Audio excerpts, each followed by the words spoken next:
I'm Isaac. And I'm Mary. And this is our show, Amateur Consumption. Over the last 5 years, we've tasted over 1,000 different wines. We've gone to wine tastings, shopped at local wine shops, and even done a little bit of travel in Europe. We don't have any formal training. That means we're not somms, and we're not going to say things that may be over your head. We're here to taste and review wine in hopes that you'll taste more wine to find great value wines that you love.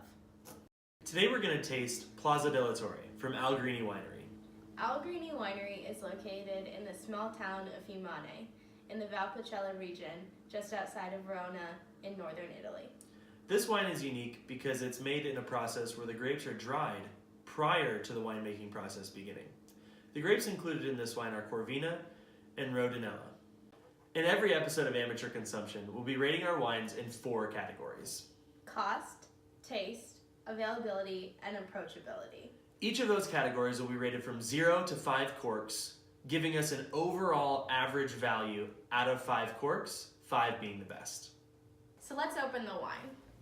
For our first episode, we chose a wine from Allegrini since we had visited the winery when we were on vacation in Italy.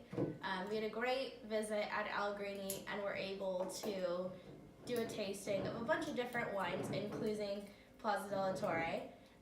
We were also able to tour the grounds of the actual Palazzo Della Torre, the grounds that the wine is named after. In the tasting, we tasted their Valpolicella and Amarone, both which have the same grapes as this wine. One distinct difference we learned about this one was that it doesn't fall under the DOC or DOCG category. Allegrini took a little leeway with this one to experiment and not exactly follow the rules, but it's still made with the same grapes, same great standards of Italian wine. And we've been drinking it ever since we came back. Wine tasting for us is made up of the 4 S's. We swirl, we smell, we sip, and we summarize. So for the swirl, take the bottom of your glass against the table and just move it in a small circle in one direction or another. What this can allow you to do is it allows the wine to go up on the edges, and you can see a little bit of the color a little bit better. You might even take it to the light to see if you can see all the way through the wine. Just allows you to better understand the color of the wine. So this one's pretty dark purple, reddish, because it is a red wine, obviously. But the darkness can also indicate the style that the wine was made. And then the lines are pretty medium on this. If there's a lot of lines showing up, then the alcohol content might be higher.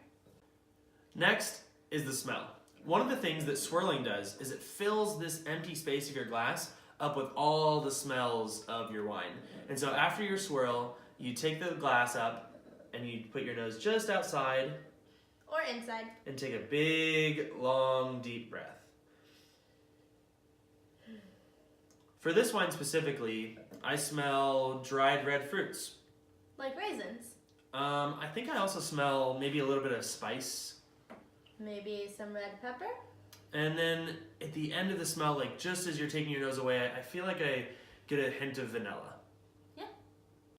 Next is everyone's favorite part, the sip. So when sipping wine or drinking wine, I would encourage everyone to not only drink with your mouth, but breathe in with your nose to get all of your senses involved.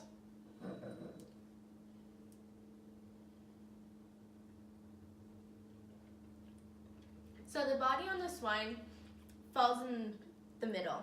Not too heavy, not too light. There's a little bit of acidity, but no real spice. The spice that we got in the nose, don't really taste that. One thing I like about this wine is that you can taste that there are tannins, like you might experience in like a Malbec or a large cab, but it doesn't really like hit you in the face. Like it doesn't attack your tongue with that stinging feeling kind of when you drink those larger reds. You do definitely get some of the dark fruit flavors though, like the plums, the raisiny taste as well. Yeah, that right. We were smelling. Right in the middle, I feel like I taste that, like right in the middle of the drink, I feel that like acidity, that flavor of that raisin or whatever the grape that's kind of right in the middle. It's really good. Yeah, so I think I could drink this wine by itself or with food. It would pair well with a lot of different things. Yeah, I think that if anything that has a red sauce, pastas, even if that pasta may have seafood in it or something like that, if it's spicy, that would go great. Maybe even barbecue, I think, would be good with this wine. Maybe like a vinegar barbecue sauce with pork or chicken or something like that. Or burgers. Burgers will go That'd be great. good too. Absolutely. All right, so now we're going to summarize. Mary, how do you feel about the wine? I really like it. As I said, I feel like it could go with a lot of different things. I feel like it's a very good everyday wine. Since I could drink it by itself if we're just hanging out with friends, or could have it with a nice dinner and it would still feel very fancy. I really like this wine. I think that it holds all the characteristics of a wine that I would want to share with someone or just drink by myself. I think that it presents well in the glass. I think that when I smell it, I smell like a wine that I really want to drink. Yes. And I kind of prefer this wine to drink by itself. I don't necessarily want to drink it with food. I prefer just to sit down with this bottle and someone that I want to drink it with and just drink the whole thing because it's that good. I really like this wine. Now that we've summarized, let's give this bottle a rating. What do we think about taste? It's pretty clear to probably you guys and us that we really like this wine, and I think I'm going to give it a 5 out of 5 corks. The same. Cool. So what about availability? I know that we've seen this bottle in local wine shops. And quite a few grocery stores. And so availability, probably a 4 out of 5 because it's not everywhere you look, but if you get in touch with the person who's maybe running that shop, they should be able to get it from you from their distributor. I was going to give it a 5 out of 5. Can we do 4.5? Sure, absolutely. Next is cost. So this bottle costs anywhere from $20 to $25 retail, and it would cost more than that if you were going to be getting it at a restaurant. Correct. If you happen to visit the winery, you might get a deal. Yeah. Cost for us, I think that's going to be like a 3.5 to 4 out of 5 corks because while that might be good for a gift or that might be good to take maybe to a dinner you want to be kind of impressive with some wine, it's not something that everyone can have every day as $20 can be a little bit expensive. Right. So what do we think? 3.5 or 4?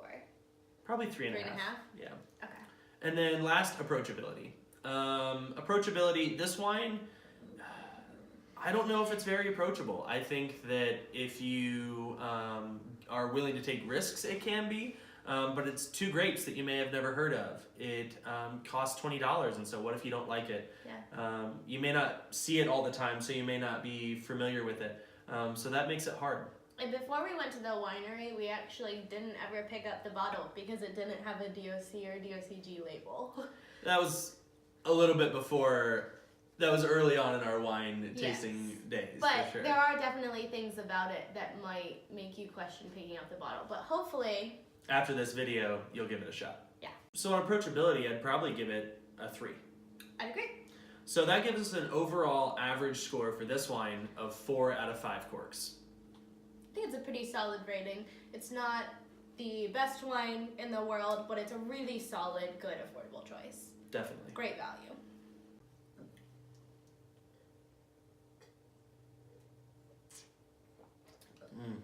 Well, thanks so much for watching our first episode. Go drink some wine, and we'll see you next time. On amateur consumption.